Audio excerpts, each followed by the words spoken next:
What do you mean by family physicians? Who are family physicians basically? Family physician is, everybody knows what is a family physician. I need not define it.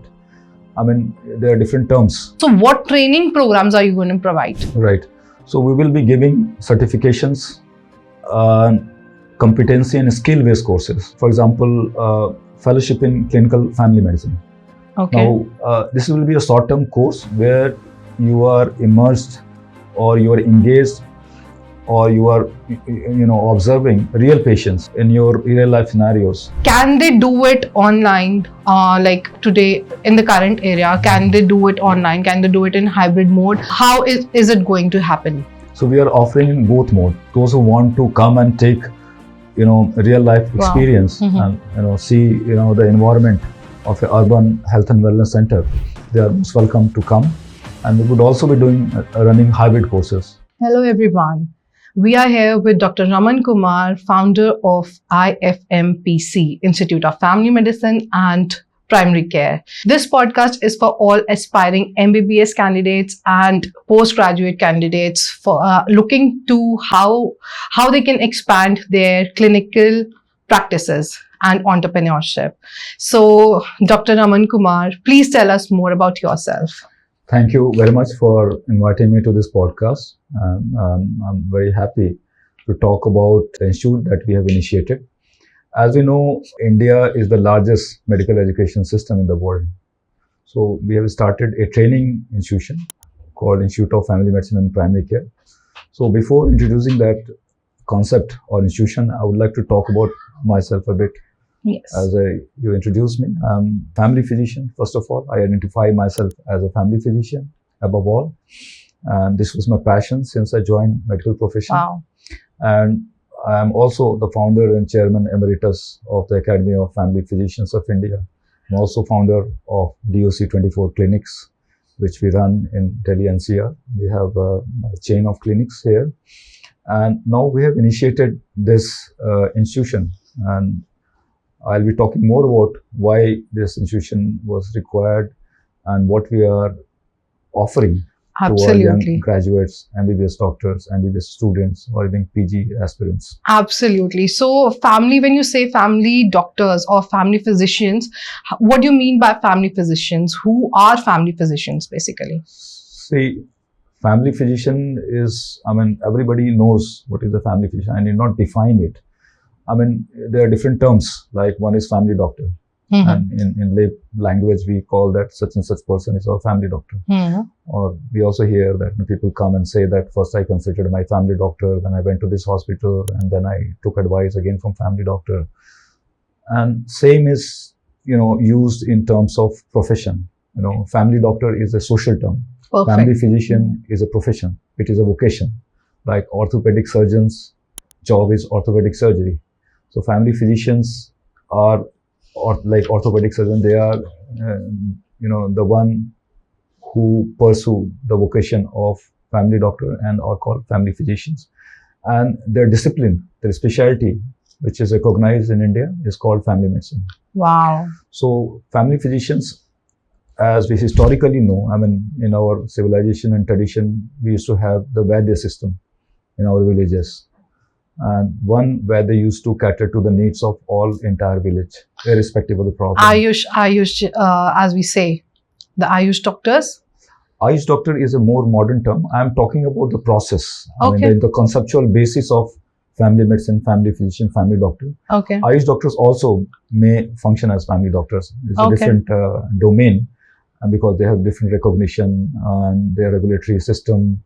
But what I'm talking about, how a MBBS doctor or a postgraduate aspirant can think of becoming a family physician. Okay. And that family physician is often community-based and takes care of the entire family. Absolutely. All age groups, irrespective of gender, irrespective of organ system, all common problems. A family physician doesn't say that, nahi, ye mera problem nahi hai, go to this doctor. Common problems, and research has shown that 90% of the community-based health issues can be solved within community by a family doctor, family physician. Yes. And I'm telling you this from the experience of developed countries like Canada, Western European countries, UK, and all these countries. There are hundreds of papers validating this, the importance of family doctors, having them in the health system. With that said, that's a superb thing. With that said, I welcome you all to this podcast. For all aspiring MBBS candidates, for all aspiring postgraduate candidates who are looking for being an entrepreneur or are on a journey of an entrepreneur. So, sir, you have already you have founded this institute, iFMPC. So, what is the vision behind this institute? How will it help our aspiring candidates? So, as I said earlier, that Indian medical education system is largest in the world. We have more than 100,000, like 1 lakh MBBS seats, and for that, millions of people sit in the NEET examination. Wow. Now the counseling Absolutely. is going on. And out of this 100,000, to train them, we have more than 700 medical colleges in India which run MBBS courses. And about half of this MBBS seats are there for post-graduation. So those who want to become a specialist, they go for postgraduate entrance examination, which is called NEET PG. And half of them are able to get their post-graduation in different specialties. There are, tens of specialties, 20 of about them are taught in MBBS. There are other specialties. We also call them super specialties, which are more narrowing on specific organs or part of body. Okay. Now, why we need this institution when we have such huge and renowned institutions in India, like AIMS and all these big names that you call best medical schools? We are proud of them, truly proud of them. But what is happening is that we are training them to become doctors. Like treating about diseases, and MBBS course is very heavy in terms of the number of books, number of examinations, number of subjects, number of specialist rotations, and ultimately the intent is to make a MBBS doctor a practicing physician, because in India by law MBBS doctor can practice. The full form is, in general lay language, we call it Bachelor of Medicine, Bachelor of Surgery. So MBBS doctor is bachelor licensed to practice both surgery and medicine. Oh, wow. This is licensing qualification. Right. So right away, you can start your clinic also. But the trend among the medical professionals lately has been that, everybody goes for postgraduate entrance examination, because that is the peer behavior. That is probably also how society recognizes doctors as, specialists as more renowned or, more knowledgeable or something like that. This is also a kind of, system within the medical education where the career pathway is defined in way of becoming a basic doctor, which is MBBS. Then you specialize, you become MD or MS, then you go for DM or MCH, which the super specialist qualifications in India. But what is the benefit of licensing at MBBS when you are not practicing? Right, that's right. So can we rightly say that you are bringing in MBA in MBBS? Is it the concept that you're bringing in? MBA is a different connotation in terms of business. Okay. What we are saying is that, to make these doctors practice ready. Practice ready means, they are capable and competent to treat patients. Although in theory, it is true. The new curriculum is called competency-based medical education, where students have to learn certain number of competencies to be able to function as first contact primary care doctor in the society. But practically, it is not happening. Because by default, every doctor from first year itself nowadays is preparing for NEET PG. And they are on apps solving multiple choice questions. Many of them not going for internships, not going for their clinical rounds. Even if they are going to clinical rounds, they are not paying sufficient attention. And that giving them less exposure to actual patient scenarios, actual treatment scenarios, and that has become kind of hindrance. So it is not their fault, but somehow become a trained career pathway towards where everything is entrance oriented. NEET entrance, PG entrance, NEET PG, then super specialty entrance, and everybody is, it's just like, what you say internally, we say rat race, where, every level you feel that you are insufficient. When you do your MBBS, you say that, okay, you are not sufficient. You need to do MD or, some post-graduation. When you do post-graduation, then again, you say you need to have some more experience. you need to do senior residency, then you need to gain more experience, become a junior consultant. Right. But every level, there is so much of competition, because if you look in urban areas, there are doctors, but they are competing against jobs, because jobs are not very high paying in hospitals. And while many used to start their practice early in the previous decades, like 40 years back, 50 years back, everybody used to start. Half of the medical graduates at least used to start their practice, but this is not happening now. So what are the gaps? If we say in one line, you have to explain what are the gaps that you would be building. There are two gaps. One is clinical gap. Yeah. They are not becoming practice ready because of the entrance examination supply chain system. They are not getting sufficient clinical exposure to be able to function as a primary care physician or general practitioner or family physician in the community independently. Okay. And the second is, if you want to start any clinic, it is like a small business, any business, So how do you initiate your clinic? How do you manage your clinic? How do you organize services? And how do you keep it viable? I mean, financially viable. Okay. Because you have to pay rents, you have to pay salaries, you have to pay to your vendors, and everything is dependent on how much you are able to cater to this community and how community looks at your services and ready to pay for it, because India is largely a privatized health system. So that brings me to my next question. What change are you going to bring? What value are you going to add to this traditional medical care education in India? What is the value that you are adding? So you said that you will be changing. There are multiple things that a doctor needs to take care of. So what value would you add? So basically, we will be, once you do your MBBS, I mean, it is paradoxical, but you cannot go back to your same medical college or school for 15 days enhanced experience on anything. Okay. You have to go to an outside organization or event where you can do your CME, CPD, which is mandatory, of course. Okay. But you cannot relearn what the years you lost. You can go back to your same medical college कि आप मुझे 2 महीने की training दे दो इस चीज में. So what we are providing here are short-term courses. Okay. In clinical practice, like how do you manage large variety of patients that may present in community level? Because as family physician, I provide to all organ systems. Okay. Diseases, I provide to all genders, I provide to all age groups. Now, this may all look complex, because how does one doctor is able to provide care for all? But as I said, research has proven that a family physician can take care of majority of the healthcare problems. Okay. And that family physician link is missing, because our MBBS doctors are not being trained in your MBBS curriculum. Right. By default, we are thinking that they will become general practitioners, but practically they are not becoming. This is why we are saying that they are not going into rural areas, they are not starting to practice, they are not going into community, even urban areas, they are not going to practice. So where they are going?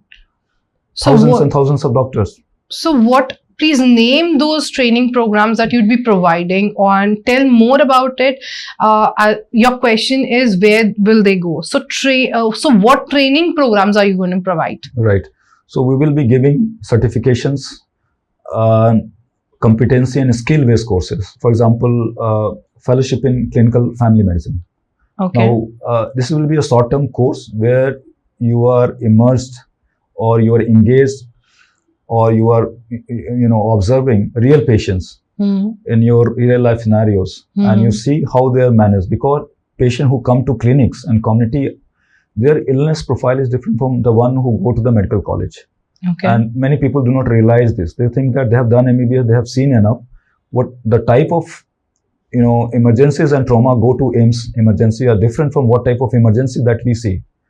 For us, high-grade fever is an emergency. For patient also is an emergency. 103 fever is an emergency. Yeah. Somebody is having severe stomach pain is an emergency. Somebody is having chest pain. Okay. May consider it an emergency and urgency. Right. Now, somebody is there to tell or confirm whether it is related to heart or not. Okay. Or if it is related to gastro system. Now, there is no system where you can train in multidisciplinary things in community level. Oh, okay. Okay. We have in government system, people are posted to community health centers, primary health centers, But what they observe mostly is the programs. Okay. Programs about like, disease-based vertical programs, which we call malaria eradication program, Kala-Jar, tuberculosis. And they also see undifferentiated patients, but there is no structured training available at community health center, district hospitals, sub-regional hospitals. Okay. There is no training program. So Okay. you go and work, observe there, but you do not learn because your trainers, teachers are not located at those locations. That is the gap we are trying to fill through this Institute of Family Medicine. Great. So these gaps that you fill, are they standardized? Do they cater international standards, NMC? Tell us more about it. So we are not running any NMC recognized courses. Okay. What we are going to do is to offer short-term upskilling. Short-term upskilling. Like what the government has, the Skill India program, skilling people towards becoming practice ready.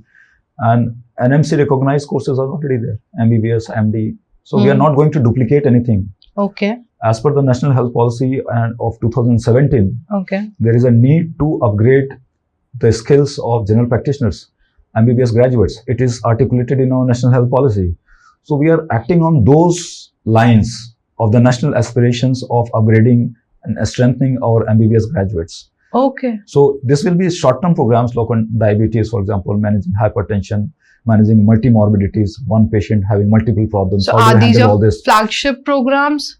So flagship program is one about, clinical practice, family medicine, about the learning about the patient care. And second is about how to run and start your clinic. That is managerial business, what you earlier introduced as MBA for MBBS. We call it MBA for MBBS, but we are not offering any MBA degree. In a sense, we are giving them a business kind of, competency where they can ethically start and run small business, which can become big over a period of time. This is our aspiration. So two kinds of program, one about management, one about clinical, and there will be multiple short courses on managing diabetes, on managing primary care, trauma, emergency, managing hypertension.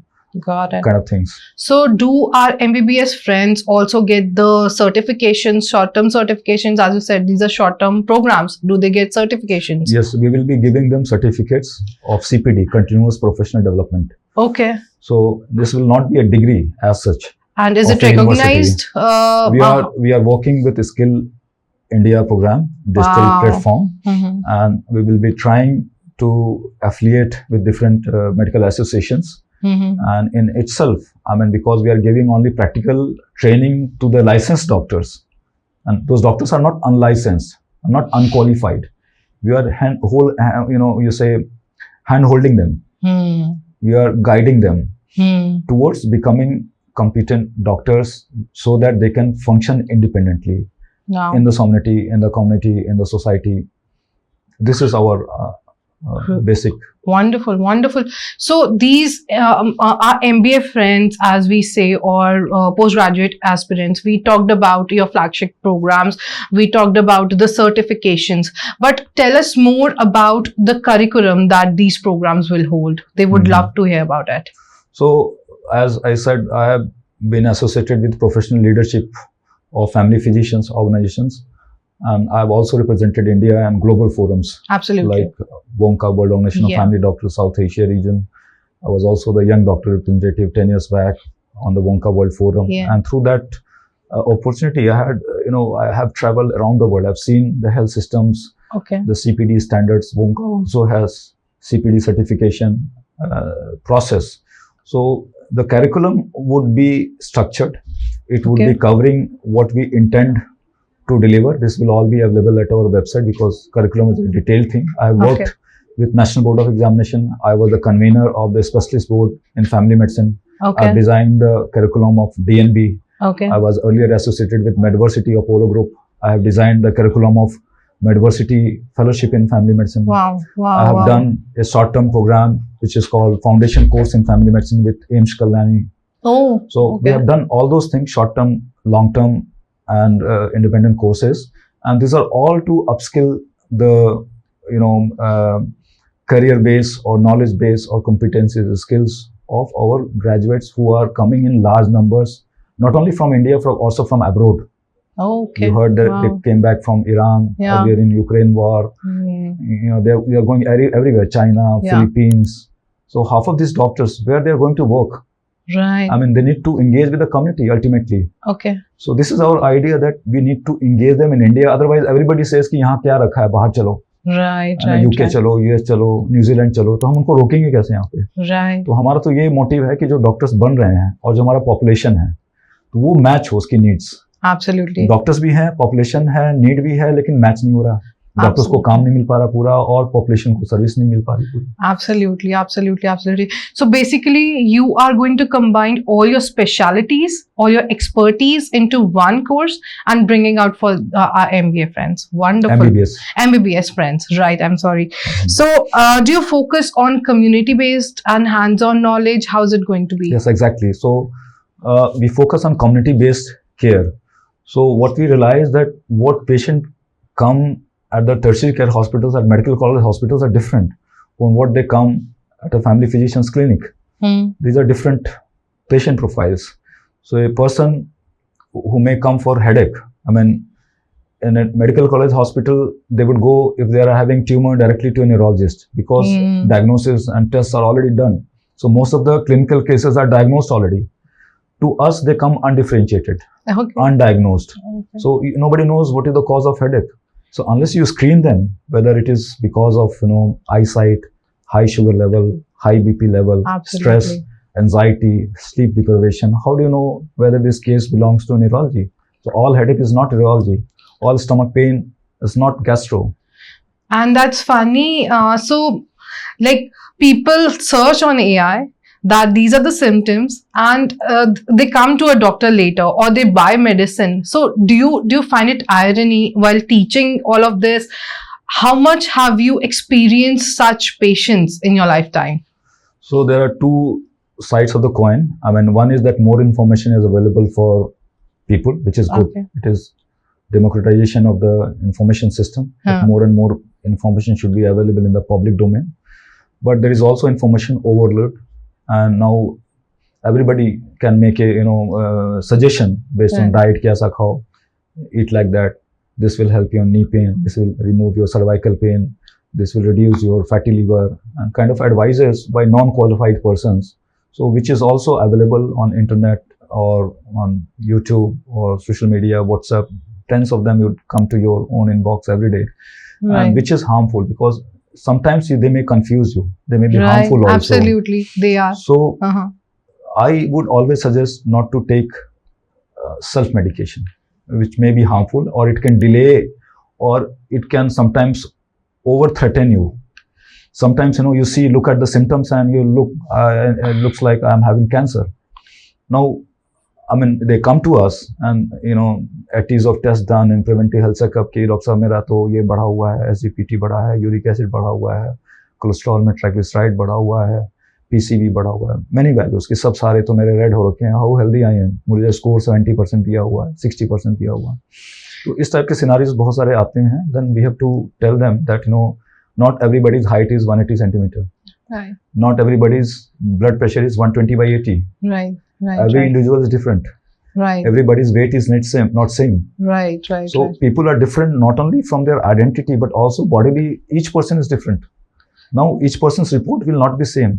Absolutely. It may come in the range or out of range, but not every highlighted report is a disease or indicator of disease. Absolutely. So that kind of information kind of misleading or frighten people, and they come to us afterwards. So that is the second side of the coin.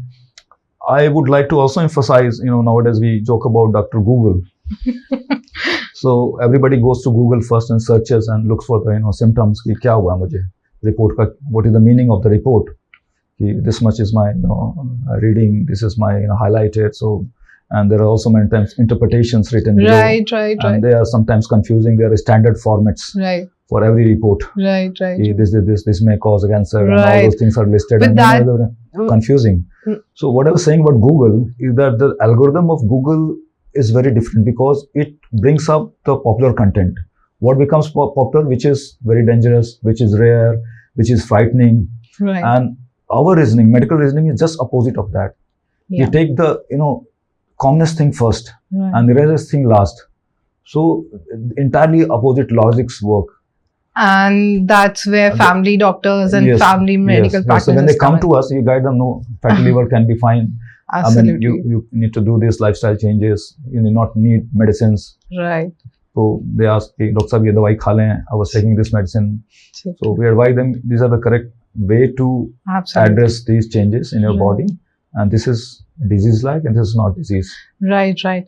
So that brings me, and that reminded me of an incident. My husband is a dermatologist and a patient came there and he told that this particular medicine that you have given me or prescribed me, he said that the medicine is taken for cancer. Why are you giving me? And when you said that rightly, that Dr. Google, they are self-learned. These patients are self-learned and Google gives them absolutely algorithmic answer, right? And now when you say that a doctor knows better, that is where we need the education system building up on everything. That's right. So my husband then jokes, okay, if that's for cancer, don't take it. Then come back to me after 10 days again. And then this particular scene would be more severe for you. So that's rightly said. Perfect. Let's come back. We had a lot of talk in between. Let's come back to your institute. Tell us more about our friends would love to know what can they do it online, like today in the current era. Can they do it online? Can they do it in hybrid mode? How is it going to happen? So we are offering in both mode. Those who want to come and take, real life experience and, see, the environment of an urban health and wellness center, they are most welcome to come. And we would also be running hybrid courses. Okay. I mean, and I want to inform you that, this necessity came not in my brain by myself, but actually many people started approaching us by my earlier profile of leadership in family medicine that, sir, can I come and, observe you or shadow you? Okay. Many doctors, I want to learn how to start clinic. Okay. People from AIMS institution where new MD programs in family medicine have been initiated. They have shown interest. We want to come and see how it is run in an urban private scenario. Right. Because they are going to government services which are different from what we are doing. In a government system, it is heavily funded. Every year there are, the budgeting for it. In private system, how we can make it financially viable, still, a positive experience for the community and the patients. And our idea is to keep them satisfied, because in private system, if the patients are not satisfied, they are our employers. They will not come back, and you cannot sustain. It is not so in the public system or the government system. Absolutely. So after this entire online segment, tell us more about who all, more than MBBS and postgraduate aspirants, who all can avail this kind of programs. So our basic eligibility is that, they should be MBBS graduates. Okay. And if somebody wants to come and see for 1 day or 2 day, they are welcome to visit as visitors. Okay. But essentially what we are asking people to come, because then they are licensed to practice. Okay. And then we are going to use that license in a positive way, in a competent way, in a way which is ethical and financially viable. Okay. So MBBS is one group of people, because if you look at 5 years only data, there are 500,000, 5 lakh doctors. In past 5 years. In coming 10 years, there will be 1 million MBBS doctors. I'm not counting the one who are coming from abroad. Okay. I mean, and if they have interest in developing their own practice, nowadays there is, I'm talking about all education sectors, there is no value in conventional education degrees. I'm not talking just about MBBS. Even the BTechs are now, because of the AI, you see how it has happened. Many changes are happening because content writing, for example. Right. Or even social media, or even video making. Okay. All these things have become AI driven. And many things are going to become AI driven in healthcare also. But family physicians' work is one because it is person centered. Right. Every individual is unique, as I explained. And you cannot change this relationship thing, personal thing, personalized care thing. Right. Where you can replace MRI reading, you can replace algorithm for chemotherapy, you can replace algorithm for some diabetes treatment, something like that. But except for family doctors, all specialties are not totally safe. There are robotic surgeries. In future, technicians may do CT scan or MRI, or technicians may do robotic surgeries. You never know. because nurses, for example, have been now elevated as officers Right. in India. They are called nursing officers. Right. And there is a separate post which is called community medical officers, Right. CMO, community health officers, sorry. So, So many tasks will be now shifted to other healthcare professionals from medical professionals. And in this scenario, and times changes, like earlier in our days or before that, radio diagnosis were not so popular when only X-ray was there. When ultrasound CT scan came, suddenly become very popular and sought after course. Still, if you look at the salary scenario, it is difficult to run ultrasound or diagnostic center independently right. for an individual, because these machines come in crores, and then there are investment in equipments, the cost of finance involved, and then the price is limited because you cannot charge 5,000 rupees for an ultrasound, irrespective of how much valuable is your equipment or how qualified you are, because the price is fixed. Okay. So it is very difficult. Now again the trend is coming where you can have direct relationship with the patient. You can earn directly from the patient. If they respect you, they trust you, they get better with your treatment, they will come back to you. Perfect. Basic is MBBS. MBBS, and then, as I said, many MD doctors. MD doctors. Who are doing their courses, they want to have some rotational experience, like 2 weeks. And what about yoga practitioners or Ayurvedic doctors or neuropathic doctors, as we say homeopathic doctors, Ayush, as we categorize them? We respect them as healthcare providers. Okay. But this training primarily, because a Ayurvedic doctor already knows that she has to practice. Okay. So most of the small nursing homes or hospitals are being run by Ayurvedic doctors. Okay. Because they are clear in their mind that they are going to practice. Okay. So large number of small towns, hospitals, healthcare institutions are run by them because they are ready for that. Wonderful. Mentally ready for that. Wonderful. So our target are not those, but the one who are not ready for this. Okay. The MBBS graduates. So do you... So what I'm saying is that clinically, because this is not also allowed to teach, other system of medicine, but we are open because in our services itself, diet is very important, psychological support is very important, physiotherapy is very important. So support services, if somebody wants, a nurse who wants to experience community, she wants to do 2-week rotation, somebody even wanting to go to US for doing USMLE, and he or she may want to have some Indian clinical experience in family practice, because large number of Indian graduates who go to US do residency in family medicine. And large number of Indian graduates who go to UK become GPs in NHS. So if you have done something in India which aligns with your applications in US, UK, Australia, it will be helpful. And many students approach us. Okay, so that means you are also taking international students? It may in future, because many international students come for their global health rotations to India. But that part is bit, technical, because they need to take permission from the National Medical Commission for a specific rotation purpose. And that process is, taken through National Medical Commission. In future, if we have that process in place and we can legally and ethically can invite students and faculty from abroad, we will do that. Because so many diseases are not happening in, for example, jaundice nobody sees, dengue nobody sees. Even influenza, the number of cases that we see, they don't see. Loose motions kind of things don't happen in Finland, for example. So they have never seen those kind of scenarios in their countries. So there is a lot of interest from international students also, but definitely we will take the route of their permissions, regulations, and this will happen in due course. And where are they coming? So what's the location? Where is this institution? So basically, earlier I was working in a very large tertiary care institution. I have worked both in private and government institution. So primary care institutions are one which are located in community. So I have my own practice, which is called DOC24 Clinic. We have a chain of it in NCR, and we are there. We have some 25,000 families, engage with our practice, and we will welcome them to our practice as observers.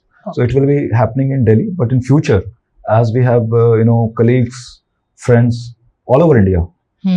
So if there's somebody, practicing, having clinical, kind of setup, and who is interested in teaching and training, we will also engage them, collaborate with them, so that the network of training sites become better.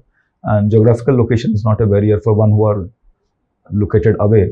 Okay. Hybrid, of course, we will be doing, but the one who want to experience practically will collaborate with other institutions also. So who are you partnered with, or are you partnered, or are you looking for partnerships for this? We are looking for partnerships Okay. yet, because this has been just inaugurated last week. Oh, okay. Okay, so there are people who are inquiring about it, but as we develop our curriculum, we will be sending to reputed institution, and partnership take time, and once we have MOUs and all done, we will announce in public.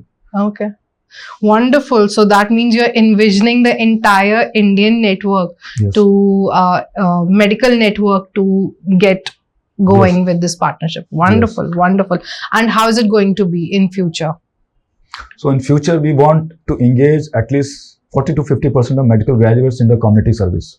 Okay. This is our vision.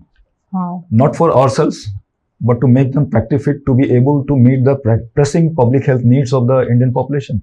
Okay. Today, population is 1.5 billion. It may Okay. become 2 billion, 2.5 billion. Right. How we are going to address with only, depending on big hospitals or, only limited number of government institutions. Okay. So it is a scale-up problem, because India, we have to address volume. Right. India is a different country. In Right. Canada, I went University of Toronto to talk about standards and quality, but they don't have volume. Okay.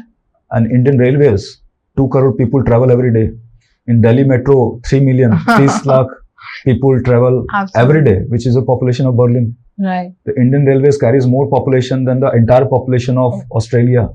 So our challenges are different, and we cannot, there is an opportunity, huge opportunity Huge. for everyone. I mean, only doing through one way is not sufficient. Okay. So there is a need, and our vision is to engage at least 40-50% of the medical graduates, Okay. both trained in India as well as abroad. This is our national vision. So, when you say national vision, are you also going to train for rural segment? Yes. How is it going to be for So rural? rural segment, there is a different niche. There is a different, requirement of people. There is a higher level of skill training, and many of our postgraduates, the new postgraduate curriculum has now integrated the high level of skills within the curriculums. So those who have done post-graduation or who have done experience after their post-graduation or during MBBS, they are more suitable, but they have to practice a higher level of skills. In NCR, in this urban location, I cannot do a cesarean section. I do not do it. But in rural areas, I mean, some deliveries may be required to be done by family physicians. Right. In Canada, majority of the deliveries are done by family physicians. Right. Okay.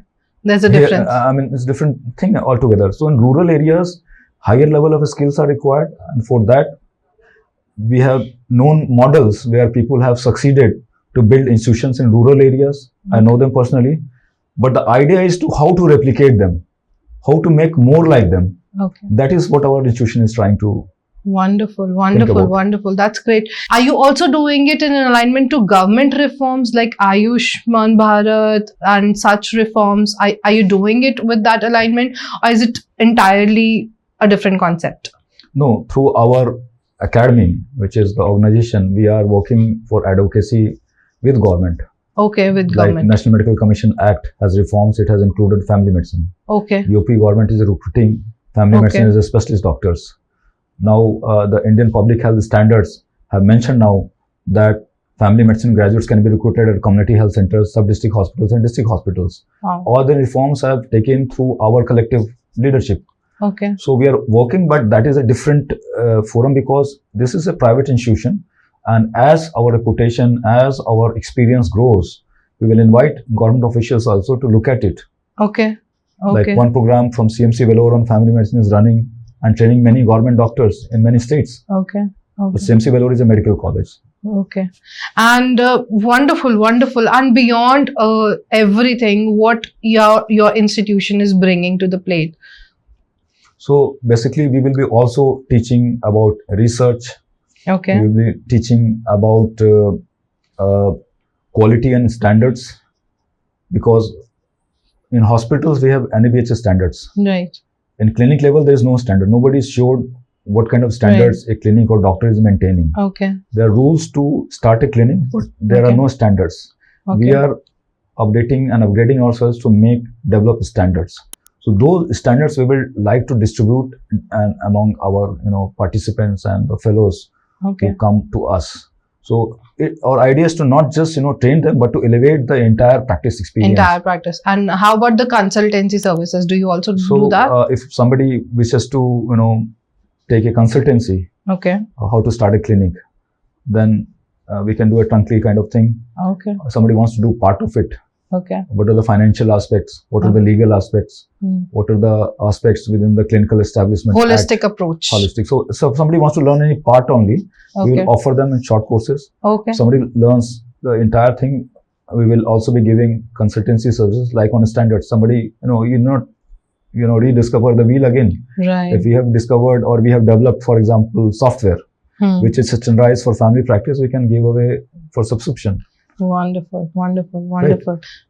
So how far do you think this institute, iFMPC, has made an impact so far after starting? It's been, I think, 7 years. Please correct me if I'm wrong. So the institution was started with a vision and with consultancy and some people coming and taking experience of it. Okay. But we were not definitely or deliberately offering any courses because we were not ready for it. We have been working on it for past 5-7 years. Right. Now we are ready for it. We have now formally inaugurated it now. Right. Just last week. Okay. So now we are talking about it and now we will be disseminating information about it. Okay. So till now we have been building standards, software, course curriculum, faculty networks, those kind of things. And with that said, do we have any honorariums, achievements on behalf of our institute? So many people invite me. For example, I was invited to University of Toronto as director of the institution. Okay. For my other affiliations and work also. Okay. But this is I consider it an honor because University of Toronto is the largest department of family. Congratulations. Medicine. And similarly, we have been now getting inquiries from medical graduates. So, and also postgraduates that I want to come and see. Many people come and visit us. Okay. So that in itself is building confidence of the people. But we are not looking for awards for ourselves. I mean, it is about building trust, relationship and value for those who are coming to us. Absolutely. That builds credibility for your institute. So, but you have trained, for example, 10 students or 5 students. So their testimonials will speak for itself. Right. Absolutely. Absolutely. That is more important than getting any award out of nothing for now. Nice. That's nice. And what is the future of this program? What is the future? How do you perceive? What is your 5 years from now? What is the future? So now in India, it is possible to do a digital university, the new act. And most of the international universities run programs. And there are tens of edutech. Every education program is now in technology based and digital format. Right. So in due course, to expand the outreach, we will try to digitalize to the highest level, international levels. Wow. Or experience. Like any international university, they may come and they will experience this in a digital format. Okay. And as you said that it is a short time program, do you also envision it to get this full-time resident? That may not become possible in the current regulatory scenario because you have to be a hospital, 100-bedded hospitals or things like that. Okay. So postgraduate programs are not currently under review of us because we are not eligible for that. Wonderful. Right? Wonderful. So somebody wants to come for observership, welcome. But doing a full-time program is not our objective also. Okay. Because they are being run by other medical institutions of reputation. Right. With given expertise and credentials that you have, how do you see the role of family practitioner in the coming society? So it has been degraded. These are general practitioners and they don't know anything. They just have did MBBS and they are not fully aware of what a disease or what a problem might be health-wise. So what are your take? What is your take on that? So this is a perception. Perception from the 50 years back, movie scenarios where, doctor comes with a bag to homes and then doctors have fees kind of things. Right. And those generations of doctors have retired now or retiring in their 70s and 80s. People may not have experienced the care of a modern family physician, which is very different. I've seen across world, and in India also we are reviving it, but it is with a touch of modernity. Okay. So we are using digital tools. Okay. We are using EMRs, electronic medical records. We are using digital connect apps, applications, Okay. and communicating with the patients at the time when they need to communicate. So all these things are very different from what you used to be, and also the level of family physicians have been elevated in the regulatory system. They are now getting postgraduate qualification. If you want to get a NEET PG seat in PG in all India level, it is a clinical specialty, and you will not get it unless you are, in the top rankers. Okay. It is not for the ones who are in the bottom. That's right. That's right. Right. So So the perception is changing entirely. Achha. We are talking about modern family medicine. It's not about the old GP system that people have perception about, or even general doctors have perception about. So, sir, you tell us what is your proudest moment so far with being a family practitioner? My proudest moment, I would say, was COVID-2 wave. Okay. When I helped around 2022. 4,000-5,000 families through phone calls only, from morning to late nights. Oh my God. And we were able to save many lives on phone only. As a family physician, I could do with my training and expertise. That was my proudest moment. And many, incidences that happened is during that time are, it's life turning for me. And it does make me believe more into this system, this concept, and more dedicated towards developing this service. Absolutely, sir. COVID hit all of us very hard. Yes, very because hard. people could not go to hospital or specialist. It was a multi-specialty problem. Right. How do you manage at home with a phone call? How do you do it? So family physician was best needed, and people just wanted to have a call with a doctor, which was not available. I'm a dermatologist, so for example, I can do basic things. I'm a radiologist. I'm a, for example, anatomist. How do I help you? I do not know. I'm a specialist. I'm an eye specialist. I cannot help with COVID. Absolutely, absolutely. I can completely understand. So what is the message, the message for our audience, for our aspirants? What do you want to say to them? So message for our MBBS graduates, postgraduates, is one way of conventional looking at your job opportunities, where most of our doctors look for job opportunities. But where are the job opportunities? As we discussed, there are no campus interviews for any level of any qualification in India. What is the highest salary in Delhi for a doctor? What is the highest fee for a doctor practicing in NCR, Bangalore, Mumbai, in private practice? So, I mean, in government, there is no salaries, or even in private, there are no salaries. So unless you have your own practice and community connect, you have to develop your own community, your own family through family medicine. And this is the best opportunity, because this you can do without much of investment.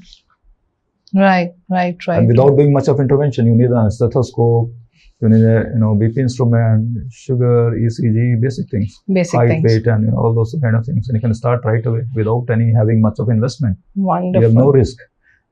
Nobody will fail in this. The ship will never sink. That's such a wonderful thought. And with that, Gitanjali Gupta, your host for the day, founder of Bridge Bureau, that's a speaker representation platform.